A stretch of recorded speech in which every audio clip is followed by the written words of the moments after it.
settore è veramente strategico, la politica deve fare Azove, una delle maggiori organizzazioni di produttori di carni bovine in Veneto, ha organizzato un incontro a Limena, in provincia di Padova, per capire quali effetti avrà la nuova politica agricola comunitaria sul settore zootecnico. Entro il 1° di agosto gli Stati membri dell'Unione Europea dovranno decidere le misure concrete di applicazione della nuova riforma. L'Italia avrà la possibilità di scegliere a quali settori produttivi assegnare gli aiuti cosiddetti accoppiati, che ammontano a 500 milioni di euro. Nel Veneto vengono prodotti circa il 40% della produzione nazionale, dunque spetta anche al Veneto fare delle proposte a livello nazionale. So che con la riforma PAC è demandato ai governi la ulteriore possibilità di integrare, dunque spetta al Veneto, dicevo, far sue certe proposte e portarle nelle sedi operative.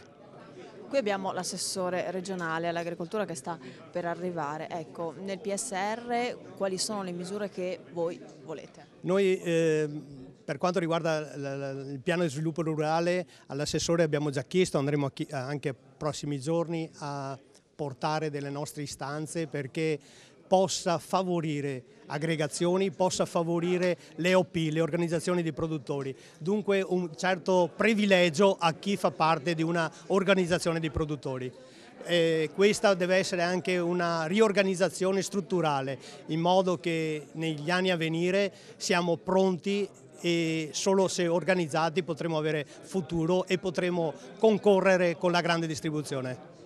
E all'onorevole De Castro diciamo che ha fatto un buon lavoro in Europa o si poteva far meglio? Beh, sicuramente la riforma come è fatta non ci piace, però dicevo prima, grazie soprattutto anche all'onorevole De Castro, è stato demandato ai Stati membri ampia possibilità di manovra. Dunque dovremo essere attenti e puntuali nel portare le nostre osservazioni.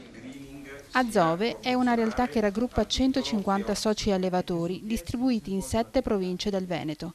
Nell'ultimo anno sono cresciuti i numeri dell'attività di macellazione e lavorazione delle carni con un più 70%. Il settore della zootecnia da carne è tra i più in difficoltà, causa l'aumento dei costi di produzione e la concorrenza di prodotto importato dall'estero che non ha la stessa qualità e gli stessi controlli della carne italiana. In qualche modo dobbiamo cercare di far fronte attraverso la tracciabilità, questo mi pare sia evidente ed è un lavoro che stiamo facendo a livello nazionale e anche a livello comunitario, ma anche sostenere la produzione interna e l'esportazione attraverso l'accompagnamento e l'aggregazione. L'accompagnamento all'aggregazione significa finanziare tutto quello che in qualche modo si presenta compatto a livello internazionale da una parte e anche invece promuovere all'interno del mercato italiano la carne veneta che ovviamente fa la parte del leone nella produzione italiana. L'assessore Manzato ha promesso un piano di sviluppo rurale più snello, con meno oneri burocratici e che avrà come filo conduttore l'aggregazione, l'innovazione e i giovani. Sono in via di definizione le misure destinate al settore della zootecnia, settore a cui sono collegati molti altri. Sicuramente tutta la filiera della zootecnia, quindi a cominciare dalla produzione dei cereali, che non troverebbero un naturale sbocco di mercato, a tutta l'attività connessa, quindi i trasporti, la logistica, i servizi, la macellazione, la lavorazione delle carni, la distribuzione, cioè è tutta una filiera che se non supportata dalla produzione nel nostro paese verrebbe eliminata attraverso l'importazione di carni da altri paesi e quindi anche i nostri consumatori si troverebbero poi a dover consumare solo ed esclusivamente carni provenienti da altri paesi. Quindi per noi è una scelta strategica, ci vuole coraggio da parte della politica e regionale e nazionale per dire che il settore è importante, è strategico e come tale deve essere sostenuto. Noi come mondo aggregato chiediamo che vi sia un riconoscimento, così come tutta la riforma l'ha previsto con la nuova OCM, nelle organizzazioni dei produttori, cioè la capacità dei produttori di aggregarsi, di fare massa critica e quindi di aumentare il loro potere contrattuale. Il 40% della produzione di carne in Italia viene dal Veneto. In questa regione però negli ultimi 3 anni hanno chiuso quasi 700 allevamenti. Si sono ridotte del 10% le importazioni di bovini da ingrasso ed è continuata la diminuzione delle macellazioni e dei consumi. Unico segno positivo è quello dei costi di produzione, aumentato di quasi il 2%.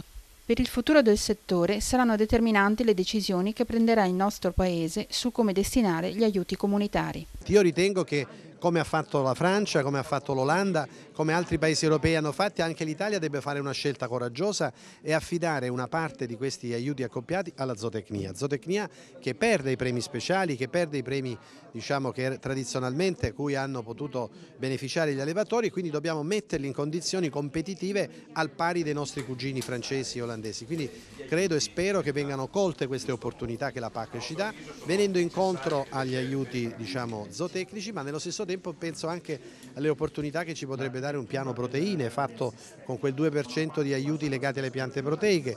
Penso agli spazi che ci sono finalmente per definire una PAC che vada a sostegno degli agricoltori veri, professionisti, con l'agricoltore attivo. Insomma, anche se non è la PAC che abbiamo sognato, certamente con le correzioni che abbiamo portato dal Parlamento europeo è una PAC che oggi può essere vista con un po' più di ottimismo.